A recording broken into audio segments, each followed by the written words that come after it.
오늘의 정치권 이슈를 분석해 보도록 하겠습니다. 민병두 전 의원, 신성범 전 의원 두 분 모셨습니다. 안녕하세요. 네, 안녕하세요. 안녕하세요. 먼저 지난 광복절이었죠. 도심 집회가 있었고 전국적으로 코로나19 확산세가 다시 확진자가 급격히 늘고 있습니다. 이 책임을 두고 정치권이 뜨거운 공방을 벌이고 있는데 여야 원내대표의 목소리를 먼저 듣고 오겠습니다. 미래통합당은 당원들을 대상으로 금지된 8.15 집회에 참석하지 말라는 어떤 지침도 내리지 않았습니다. 과거 광화문 집회에 미래통합당이 참석했던 경우가 많았기 때문에 이번에도 그럴 가능성이 있음을 인식하고 적극적으로 참석 금지 조치를 취해야 옳았다고 생각합니다. 미래통합당은 8.15 집회를 사실상 방조한 것에 대해 국민 앞에 사과해야 합니다. 저희들은 광화문 집회를 두 가지 차원을 달리 봐야 한다고 봅니다. 예. 코로나가 서울에서 지역 감염이 계속 지금 늘어나서 어려운 그런 방역적인 측면에서 보면 광화문 집회는 잘못된 것이죠. 그렇죠. 그런데 이제 그런 감염의 위험에도 불구하고 예. 또 폭우가 쏟아지는데도 불구하고 그렇게 많은 사람들이 모여서 정권에 반대하고 정권을 비판했다는 그 메시지는 또 달리 봐야 할 거라고 봅니다.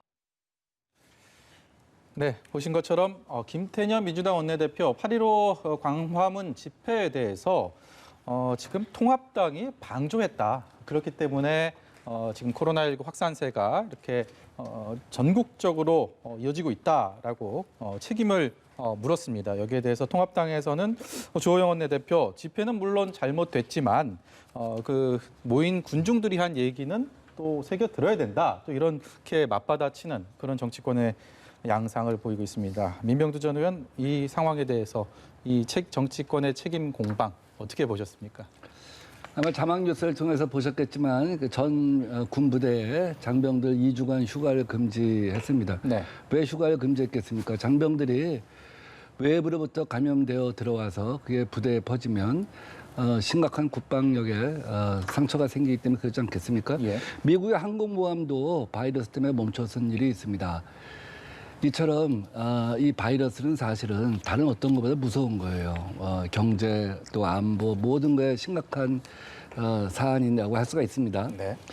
근데 게다가 이제 국회가 열리지 않습니까? 정당이나 국회는 잘못하면 숙주 역할을 할 수가 있습니다. 왜냐하면 국회 본회의장에 300명의 국회의원이 모여 있으면 모두가 지역구를 두고 있지 않습니까? 250개 시군구에 지역구를 갖다 두고 있기 때문에 거기서 한 명이라도 확진자가 생기면 전국적으로 이 바이러스가 확산되는 것이죠. 그만큼 주의하고 경계해야 되고 그러한 책무가 있는 것입니다. 근데 그보다 더 중요한 건 국민들의 어떤 그 안전을 갖다 책임져야 하는 또 아픈 데를 갖다가 위로해줘야 하는 그것이 기본적으로 정치 집단이죠.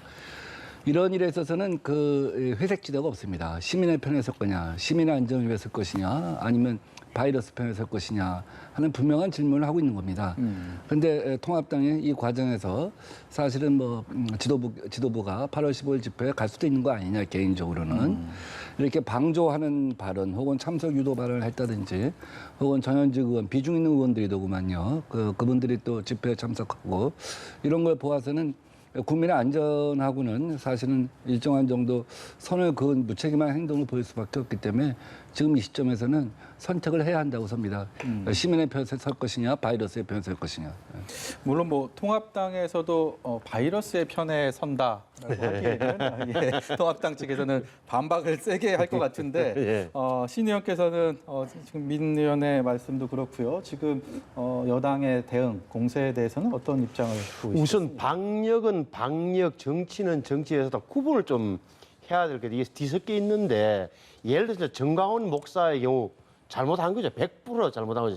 아주 창궐하게 만들었고 관리 소홀도 했고 본인 자체가 그 위험인자에도 불구하고 자가격리 명령을 어기고 나가서 연설까지 하시고 해서 굉장히 혼동을 주고 분명히 잘못된 거예요. 네. 그 점에 대해서는 전혀 이의가 있을 수 없고 다만 그럼 이제 김태년 원내대표 하신 말씀은 결국은 왜 미래통합당은 해당 당원들이나 의원들한테 왜 금지 집회 참석하지 말라는 금지령을 안 내리라는 취지인데 아주 무슨 말인지 알겠어요. 근데 최소한 방조는 아니라 방관했다고 보면 근데 주체는 8.15 집회의 주체는 정당이 아니었고 33개로 이루어진 민간단체였단 말이에요. 그리고 온 국민이 알고 있어요. 지금 황교안 대표 시절이나 달리 네. 지금 이른바 아스팔트 우파를 할 수 있는 정광훈 목사님의 대표되는 그런 세력과 지금의 미래통합당의 지도부의 결이 방향이 다르다는 걸 알고 있단 말입니다. 그리고 심지어는 8월 14일 날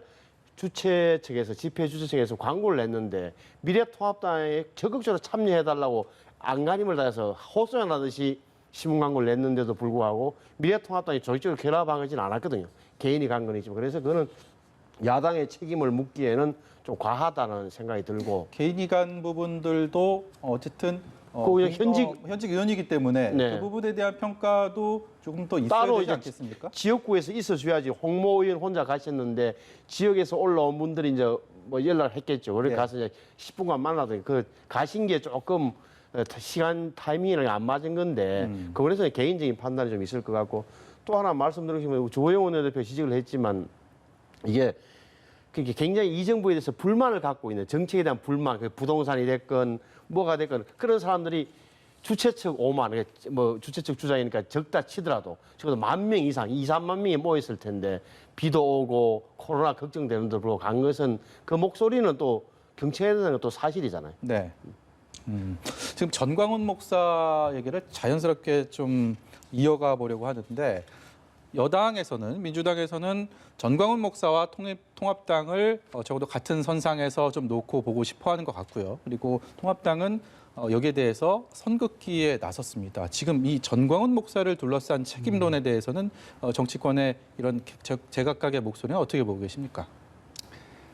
뭐 지금 한 지난 1년여 동안 그 통합당의 과거 역사를 갖다 한번 되돌아보죠. 어떻게 보면 전광훈 목사와 그 주변의 세력을 기반으로 해서 지난 1년 동안 총선 직전에 아스팔트 우파의 힘을 키워온 거 아니겠습니까?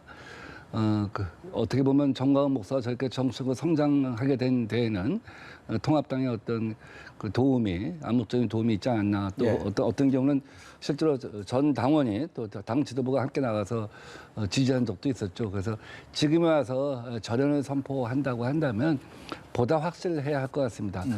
아스팔트 우파가 아니라 이제 아스팔트 테러리스트라고까지 이제 표현되는 거 아니겠습니까? 왜냐하면 이게 우리가 의료가 감당할 수 있는 선을 갖다 넘어서면 사실은 우리 사회 전체가 붕괴되는 것인데 이런 데 있어서는 정치권 모두가 여야 할 것 없이 분명히 선을 긋고 단절해야지만 이 사람들이 사회적인 고립감을 느껴서 이 상태로 가면 안 되겠구나 하는 생각이 들 수밖에 없다는 얘기가 판단이 들고요. 물론 그분들이 어떤 말씀을 하셨을 수 있겠지만 저희는 뭐 그분들이 거기서 아스팔트에 모여서 얘기를 하든 안 하든 예. 사실은 정치권은 국민의 목소리를 귀담아 듣는 것이 가장 기본적인 것 아니겠습니까? 근데 지금 저런 식으로 모여서 얘기를 하게 되면 사실은 그 메시지가 전달이 안 돼요. 국민한테 울림이 없어요. 지금 누가 전광훈 목소리 메시지에 대해서 또 거기에 10,000명, 20,000명 모인 사람들의 목소리에 대해서 귀를 기울입니까? 지금 그것이 일종의 테러리즘이라고 다 비판하는 거 아니에요. 그것만 부각되고 있는 거예요. 그러니까 지금 모처럼 통합당이 강령 변경을 통해서 새로운 모습을 보였는데 예. 이제 그것이 이제 국민들한테 정말 울림이 있으려면 지금 같은 경우는 완전히 단절하는 모습을 보여야 한다. 그리고 정말 강령의 개정과 함께 미래로 가기 위해서는 언택 집회 있지 않습니까? 예. 언택 시위 있지 않습니까? 언택 호소 있잖아요. 좀 새로운 어떤 그 진정한 변화 이것이 같이 동반돼야 한다고 봅니다. 신 의원께서도 통합당의 이전과는 다른 변화의 한 흐름에서 지금의 전 목사와의 선긋기에 나섰다 이렇게 보고 계십니까? 선을 분명히 꺼줘야죠. 그건 우리 민병두 전 의원님 말씀이 맞아요. 그러니까 이게 좀 딜레마였는데 이전에 보면은 그게 서로 어떻게 보면 보수 기독교 교단 전체와 그 미래 야당 보수 야당 간의 어떤 뭐랄까 보이지 않는 암묵적인 연대나 이 연대감 같은 건 분명히 있었을 거예요. 하지만 지금 이 시점에서 보면 이게 보수제에 도움이 안 되고 오히려 국민들에게 고립된다면 저는 분명한 입장을 밝혀줘야 되고 분명히 입장이라 하면 분명히 우리 주호영 원내대표가 이야기했습니다만 집회는 분명히 그날 좀 방역 측면에서 잘못된 거다. 근데 정치적 메시지는 이 정부에서도 귀담아 달라는 걸로 저는 그게 함축적으로 있다고 보고요. 예. 제 입장에서 한마디 보면 어색했던 좀 혼란을 국민 입장에서는 가질 수밖에 없었던 이유가 그때 13, 14일 지난주 이야기입니다. 정부에서 뭐라고 그랬습니까? 아니 쿠폰 주면서 일주일에 6번 외식하면은 많은 캐시백 돌려준다는 것. 예. 그다음에 심지어 외식도 그랬죠. 여행 가라 이런 메시지가 꾸준히 나왔고 또 17일 날 어제입니다만 어제까지도 임시 공휴일로 시정했단 말입니다. 그래서 아하 국민들이 보기에는 아하 안심해도 되는가 보다라는 그런 느낌을 받았는데 갑자기 주말부터 아이 정은경 본부장을 중심으로 해서 큰일 났다 수도권이 위험하다는 소리가 나왔으니까 뭔가 혼선이 생겼던 거죠. 그런 네. 대목에 대해서도 예. 정부가 보면 메시지 관리 네. 또 국민에 대한 던지는 내용이 좀 혼선을 빚었다는 점에 대해서는 인정해야 됩니다. 네. 임시 공휴일로 지정은 했지만 8월 15일 집회를 갖다 허용한 것은 아닙니다. 그렇죠. 그런 말씀. 예. 다음 주제로 좀 넘어가 보도록 하겠습니다. 오늘 오후에 조금 전에 나온 뉴스를 좀 소개를 해드리면서 두 분께 견해를 여쭤보고 싶은데 청와대와 미래통합당, 이게 제 표현이 적절한지 모르겠습니다만 밀당을 하는 것 같습니다. 어제 청와대에서 최재성 정무수석이. 신임 정무수석이 미래통합당과 민주당 원내대표를 대통령이 만나고 싶어 하는데 통합당이 거부했다. 만나지 않겠다라는 뜻을 밝혔다라는 브리핑을 했고 여기에 대해서 통합당은 언제 그랬냐라고 되받았고요. 그러니까 제안을 한 적이 없다라는 거에 대해서 청와대는 만날 뜻은 있다. 그거 다행이다. 그러면 다시 이제 좀 어떤 식으로 만날지를 좀 논의해 보자라는 게 오늘 오후에 나온 소식입니다. 일단은 통합당의 뜻대로 현재로서는 성사 가능성이 회동 성사 가능성이 좀 점쳐지는데 물론 어떤 방식으로 언제쯤 만날지는 잘 모르겠습니다만 현재 이런 흐름에 대해서 우리 민 의원께서 민주당 내 워낙 전략통으로 활약을 하셨기 때문에 이런 상황들을 어떻게 보고 계십니까? 굉장히 드문 케이스죠. 통합당 대변인이 정식 제안을 받은 적이 없다. 인사 끝에 말 언저리로 네. 어떤 그 회동 의사를 갖다가 회담 의사를 갖다 비쳤는데 그게 무슨 정식 제안을 볼 수 있느냐 이렇게 얘기를 한 거 아니겠습니까? 그 제안이죠. 그게 정식 제안이 아니면 어떤 제안입니까? 뭐 레터로 해야 됩니까? 이게 무슨 뭐 김정은하고 저 트럼프하고 26번 그 레터 교환했다고 하는데 뭐 우리 대한민국에서 여야가 레터 교환할 일은 아니잖아요. 정식 초대장을 보냅니까? 통상적으로 그런 여야 대표와의 청와대 회동은 어떤 식으로 이루어집니까? 되게 정무수석이 이번 같은 경우는 정무수석이 이제 자기 부임 인사차 가서 대통령의 뜻을 전달한 것이죠. 이제 그 전에는 정무수석이 전화 혹은 예방을 통해서 그런 의사를 전달한 거죠. 거기에 뭐 말 언저리에 막 언저리 끝에 그런 얘기를 했다라고 하는 거는 사실 굉장히 과거에 볼 수 없었던 반응인 것 같습니다. 이 회담 자체에 대해서 예스냐 노냐 이런 걸 분명히 해야 될 것 같고 네. 만약에 이제 두 가지인 것 같아요. 하나는 과거에는 사실은 그러니까 회담을 위한 회담이었다. 만나서 결과가 없었다는 거죠. 서로 입장만 확인하고 갔다. 서로 입장만 확인하고 간 거는 누가 이기는 게임을 하지 말자. 뭐 서로 어떤 그런 계산이 있는지 모르죠. 그렇지만 그런 것들이 과연 무슨 소용이 있느냐. 이런 것이 만약에 통합당 내면에 있다고 한다면 그건 오케이. 그건 우리가 수용할 수 있다고 봅니다. 그래서 과거에 DJYS 때도 뭐 회담에 많이 실패한 적이 있지만 사실은 가끔은 물밑조율을 통해서 어떤 결과를 만들어낸 적이 있단 말이죠. 그래서 결과를 만들어내기 위한 회담, 지금 여야 협치를 만들어내기 위한 회담. 이래서 물밑에서 의제를 조율하고 그런 과정에서 결과를 만들어내자 이런 것이라면 이런 변화라고 한다면 저는 오케이 좋을 수 있다고 생각합니다. 네. 이념과 정치 성향 여기와 무관하게 지금의 어떤 코로나 난국을 감안했을 때 그리고 뭐 수회 이후에 뭐 추경 얘기들도 있고요. 분명히 대통령과의 만남 대화거리는 충분히 있고 그런 시점인데 여기에 대해서 지금 분위기상으로는 대통령과 교섭단체 원내대표 3자 회동 아니면 3자 회담 아니면 김종인 비대위원장과의 영수회담으로 양자 회담 뭐 두 가지 다 점쳐볼 수는 있는 상황입니다. 어디 쪽 그러니까 어제까지 최재성 정무수석의 브리핑을 바탕으로 본다면 그게 어떻게 보면 여야 대통령과 여야 대표 간의 회담을 청와대에서 제안했던 그걸 미래통합당에서는 거부한 거죠. 다시 네. 말하면 1대1 문재인 대통령과 김종인 비대위원 간의 1대1 여야 영수회담을 하자고 한 겁니다. 그리고 오늘 보니까 일부 뭐 언론을 통해서 공개된 걸 보면은 김종인 비대위원장은 뭐 밥만 먹으러 청와대 가는 일은 없을 네, 거다. 예. 조건을 냈더라고. 이렇게 구체적 의제가 있어야 하고 또 단독 영수회담, 1대1 회담이어야 되고 결과가 있어야 한다. 이렇게 했고 거기에 대해서 이제 지금 청와대 측에서는 좋다 이렇게 된 거란 말이죠. 이렇게 성사될 가능성은 높아 보여요. 그 왜 그러면은 여야 대표회담이 안 되냐면 예를 들어서 8월 29일이면 민주당의 대표가 이해찬 되죠? 대표 예. 바뀌잖아요. 그러니까 일주일, 8일 정도 시차를 남겨놓고 3명이서 밥 먹으러 가서 뭐 하냐라는 게 아마 김종인 비대위원장의 생각이었던 것 같아요. 근데 여기서 1대1 영수회담이 이제 된다면 상당히 뭐가 국민들 앞에 내놔야 돼요. 앵커 말씀하신 대로 뭔가 국민들에게 시원한 정치적 메시지도 줘야 되고 결과물이 나와야 되니까 예.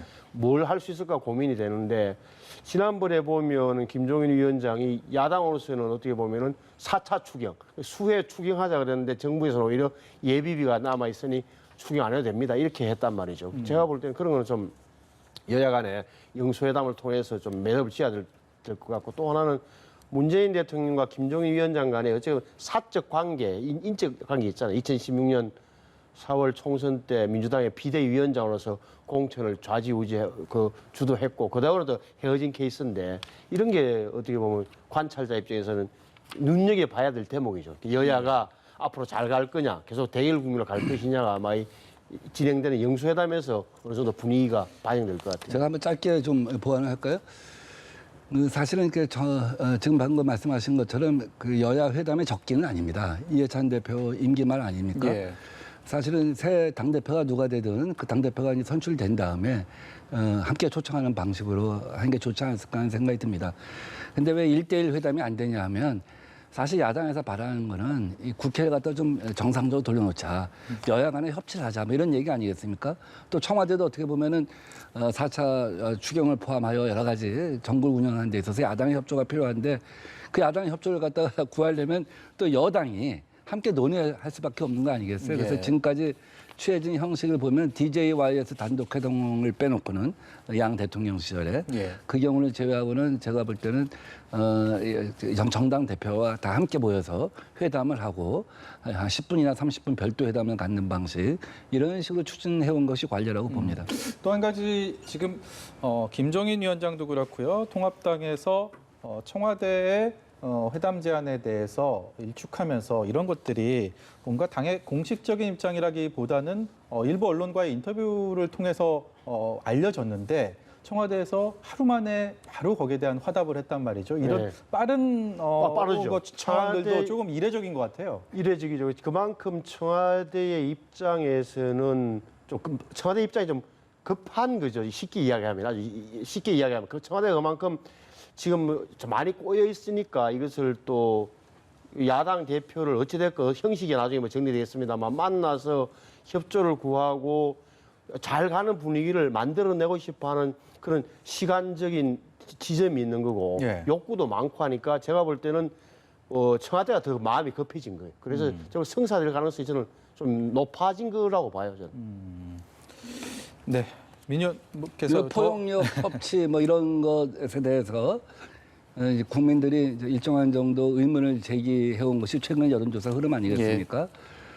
그래서 사실 이게 우리 국회 18개 상임위원장 갖다 전부 독식을 갖다가 하게 만든 거 아니냐, 독배 마시게 한 거 아니냐 이런 어떤 경계심도 있었습니다만 결국은 뭐 18개 의석을 독식을 하게 됐고 그래서 대통령 긴급 행정명령에 버금가는 그런 속도로 임대차 3법을 통과시켰습니다. 그 방향 자체는 옳다고 볼 수가 있는데 그런 것에 대한 일정한 국민적 저항이 있는 것이죠. 그렇기 때문에 청와대에서는 포용의 문화 정치적으로 이런 것을 갖다가 보여줄 필요가 있다고 생각하고 그래서 두 번이든 세 번이든 야당한테 만나자는 얘기를 할 겁니다. 근데 야당이 이제 지지율의 일시적인 상승에 취해갖고 대통령의 제안을 계속 거부하게 되면 어떻게 보면 이제 공은 야당으로 넘어가는 것이죠. 예. 포용은 여당이 하려고 하는 것이고 야당은 안 하는 것에 비춰지기 때문에 아마 야당 내에서 좀 내부의 조율의 문제가 있었던 것 같고 네. 그러다 보니까 대변인 발표가 있고 난 후에 꼭 우리가 거부한 것은 아니다. 형식이나 내용을 조율할 수 있다. 이렇게 변경된 메시지를 보낸 것이 아닌가 하는 생각이 듭니다. 어떤 결론을 내게 될지 요 며칠 사이에 좀 주목해봐야 될 이슈가 아닌가 싶습니다. 지난 광복절을 전후해서 김원웅 광복회장의 이른바 기념사 그리고 이후 후속 인터뷰 발언 등이 정치권의 뜨거운 감자가 되고 있습니다. 여야의 입장은 여기서 첨예하게 엇갈리고 있고 정치권의 공방, 비화되고 있는 조짐 좀처럼 수그러들지 않는 상황인데요. 먼저 신 의원께 여쭤보겠습니다. 지금 상황들 전반적으로 어떻게 진단하고 계십니까? 우선 저는 광복 회장으로서 이런 발언을 왜 광복절날 이런 말씀을 하셨는지 납득이 안 가요. 첫째는 뭐 친일 청산하자 독립운동가들을 숭상하고 우리가 추모했다는 어느 국민이 반대하겠습니까? 근데 말씀이 첫째 극단적이에요. 극단적. 이게 과거를 이야기할 때는 과거를 좀 뭐 되돌아보고 네. 앞으로 미래로 나아가는 이런 방향이 있어야 되는데 결국은 이제 과거에 적을 돌리잖아요. 과거 누가 이승만 대통령 전직 때 잘못했다. 예. 안익태 작곡사가 잘못이다. 친일파다. 이런 식으로 뭐 처단하기 위한 단죄하기 위한 이런 거라서 극단적이라는 거고 결국은 이래서는 국민이 분열되지 않습니까? 예를 들어서 지금 광복된 지 우리가 독립한 지 75주년이고 대한민국 건국된 지 73년 된, 72년 된 이런 시점에서 왜 이렇게 극단적 친일 반일로 국민들을 결국은 이렇게 몰고 가느냐는 이 부분에 대한 게 굉장히 저는 의심되는 거죠. 그러니까 독립운동 안 한 사람들은 전부 다 친일파인 양으로 그런 인식이 좀 배어 있단 말이죠. 저는 그게 그래서 문제라고 보는 거 김원웅 이사장님의 회장님의 네. 또 하나는 개인적인 뭐 행적을 보일라 치면 그 따로 뭐 말씀드리지 않겠습니다만 어찌됐든 민주공화당 네. 그다음에 오공화국 시절에 민정당의 사무처 당뇨로서 핵심 당기자로서 요직을 거친 사람이 이런 이야기 할 수 있냐는 부분이 더 있는 거고. 네. 그래서 결국은 광복회 저도 궁금해서 들어가봐서 광복회 홈페이지에 들어가시면 첫 페이지에 나라와 결의를 위해 국민화합을 선도합니다. 광복회가 이렇게 돼 있다. 근데 지금 김원웅 위원장의 회장이 한 발언은 전혀 도움이 안 되는 국론 분열 행위다. 저는 그렇게 봅니다. 근데 김원웅 회장이 광복절 기념식에서 이게 즉흥적인 발언이 아니고 기념사를 통해서 공식적인 발언을 했다면 여기에 대해서 충분히 그 의미를 본인 스스로는 또 갖고 있고 이것이 어떤 불러올 이런 그런 사회적인 분열을 또 생각하지 않았다라고 보기도 어렵지 않겠습니까? 이분 신조예요. 예. 이분 평소에 하신 얘기예요. 그러니까요. 어제 처음 한 얘기가 아니라 예. 그 광복회장 선거 때 이번에 경선을 했어요. 경선을 하는 과정에서도 늘 가서 그 얘기를 다 하셨던 겁니다. 역대 참모총장이 다 독립군 토벌했던 사람이다. 이런 역사가 어디 있느냐. 친일 청산하지 않은 것이 우리의 정통성을 세우는데 문제가 있었다. 이런 얘기를 한 거고요. 제가 이분 광복회장 취임식 때도 가봤었어요. 그때도 이 말씀을 하셨고 작년에 광복절 축사에서도 이 말씀하셨습니다. 왜 이번에 이게 이슈가 된지 잘 모르겠는데 그때 제가 회장 취임사에서 특별히 인상 깊었던 얘기는 어린 소년 김원웅이 아버지 어머니는 다 의열단 이렇게 독립운동 출신입니다. 어린 소년 김원웅이 이제 그 사랑방에서 어르신들 애국지사들 모여서 하는 얘기를 들었는데 광복절 기념식에 가기 싫다. 우리를 탄압했던 헌병 보조원들 또 일제 순사한테 협조했던 친일파들이 단상에 앉아 있고 우리 애국지사들은 객석에 앉아있다. 이게 무슨 광복절이냐. 정말 눈물이 난다 하는 얘기를 들으면서 정말 그럴 수 있겠구나. 정말 독립지사들 입장에서는 그들이 어떻게 보면 현충원의 안방을 차지하고 예. 독립지사들은 정당한 대우를 받지 못한 삶에 대해서 통탄할 수 있겠고 우리가 이것은 바로 세워줘야겠구나 하는 생각은 해요. 그러나 이제 이분이 제기한 몇 가지 있지 않습니까? 애국가는 친일파가 만들었기 때문에 이것을 바꿔야 한다 하는데 사실 4.19 혁명 때 또 80년 우리 서울의 봄과 5.18 민주항쟁 때 87년 서울의 봄 때 수많은 국민들이 이 애국가를 부르면서 피 끓는 가슴을 토해냈어요. 예. 어떻게 보면 우리 정치인들의 노래일 뿐만 아니라 정치인들의 시위에서뿐만 아니라 우리 국민들 모두의 마음속에서는 역사를 만들어냈을 때 애국가가 같이 있었던 거예요. 우리 정치적 정서 속에서는 이미 피가 되어 있고 또 네. 정치적 근육이 되어 있는 겁니다. 또 올림픽 때는 우리가 금메달 따면은 다 같이 국민이 환호하면서 부른 게 애국가였어요. 그렇죠. 그래서 이걸 지금 변경하는 것은 대단히 어렵다 하는 생각이 들고 파묘라고 하는 문제도 그 말 뜻은 이해합니다만 일제 때는 독립군을 토벌하고 또 해방 후에는 북한의 침략으로부터 우리 지켜낸 이 양측면이 다 있는 것이죠. 물론 역사를 더 정확하게 보면 그래서 단절을 했다고 한다면 그런 사람들이 독립군을 토벌하는 사람들이 중요한 국군의 위치에 올라갔으면 안 되겠죠. 그러나 우리 역사에 없보란 말이죠.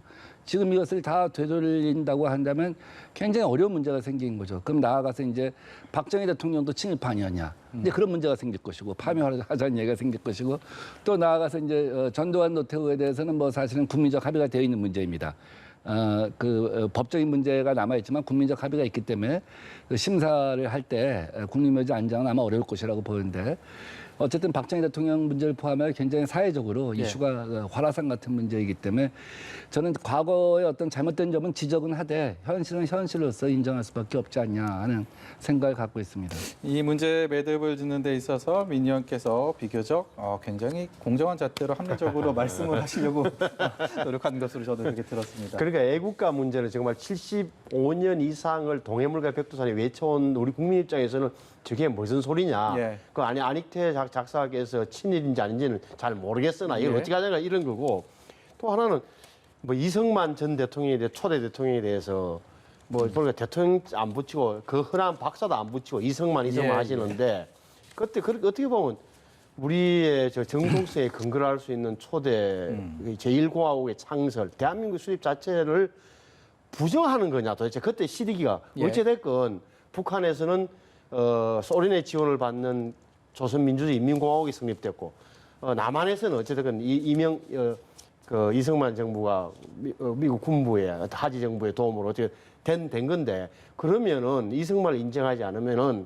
그럼 우리의 당시에는 북한을 예. 인정하겠다 이런 복잡한 문제까지 나오는 거예요. 이런 네. 문제를 왜 광복 회장이 8월 15일 날 꺼냈느냐 하는 이야기입니다. 예, 거기에 대해서 또 민 의원께서 앞서서 예. 그런 기준을 제시하셨기 때문에 얘기 여기까지 가름하고요.